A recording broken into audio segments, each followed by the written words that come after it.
নবীকে ভালোবেসেছে এই জন্য, নবীর জন্য এমন অনেকে জীবন পর্যন্ত দিয়ে দিয়েছে নবীর জন্য। এই ঘটনা আছে, এক সাহাবাকে ধরে এনেছে, সে কলেমা পড়েছিল। কলেমা পড়া নিষিদ্ধ, কলেমা পড়া যাবে না। আল্লাহ এক, আশহাদু আল্লাহ ইলাহা ইল্লাল্লাহ, আল্লাহ ছাড়া কোনো মাবুদ নেই, এ কথা বলা যাবে না। যে বলবে তার গর্দান কেটে নেবে। একটা লোক ফ্যামিলি তারা পুরো বলেছিল এইটা, যে আল্লাহ এক অদ্বিতীয়। আবু জেহেল হুকুম করলো ওদের ধরে নিয়ে এসো। সব ধরে নিয়ে গেল, তাকে নিয়ে গেল, তার স্ত্রী আর তার একটা ছোট সন্তান, তিনজনকে ধরে নিয়ে গেল। গিয়ে বসে বলে, কলেমা ছাড়বে কিনা বলো।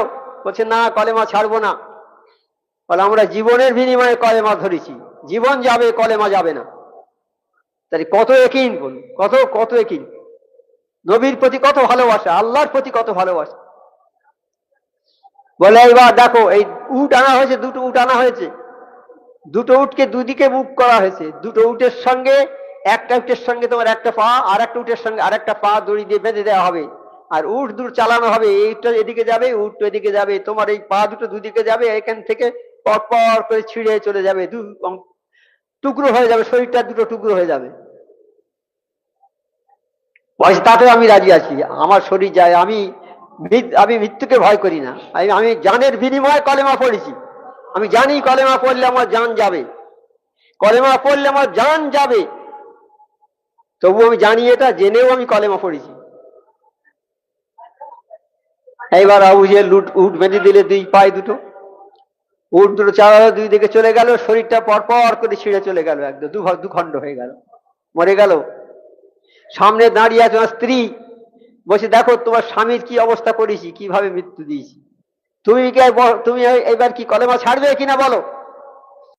বলছে, না না, আমি কলেমা ছাড়বো না, আমার স্বামী বেহেশতে চলে গেছে, আমি সেই বেহেশতে যাব। আবু জেহেল বর্ষার খোঁচা মেরে মেরে মেরে মেরে সেই সেই মহিলাকে মানে মানে মেরে মেরে ফেললো, অনেক খোঁচা মেরে মেরে। ছোট বাচ্চা দাঁড়িয়ে আছে, দেখো তোমার বাপ মায়ের কি অবস্থা হলো, তুমি কি বলো, তুমি কি বলো কালেমা। বলছে, না না, আমার মা আব্বা জান্নাতে চলে গেছে, আমিও জান্নাতে চলে যাব। ছোট বাচ্চাকেও মেরে ফেললো। তাই দেখুন, এই কলেমা কে তারা কিভাবে গ্রহণ করেছে।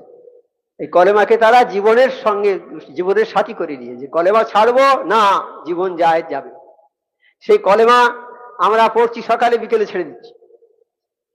আল্লাহ আমাদের যেন ভালোভাবে তৌফিক দেয় পড়ার, এই কলেমার উপরে ইস্তেকামাত থাকার তৌফিকটা দেয়। এইবার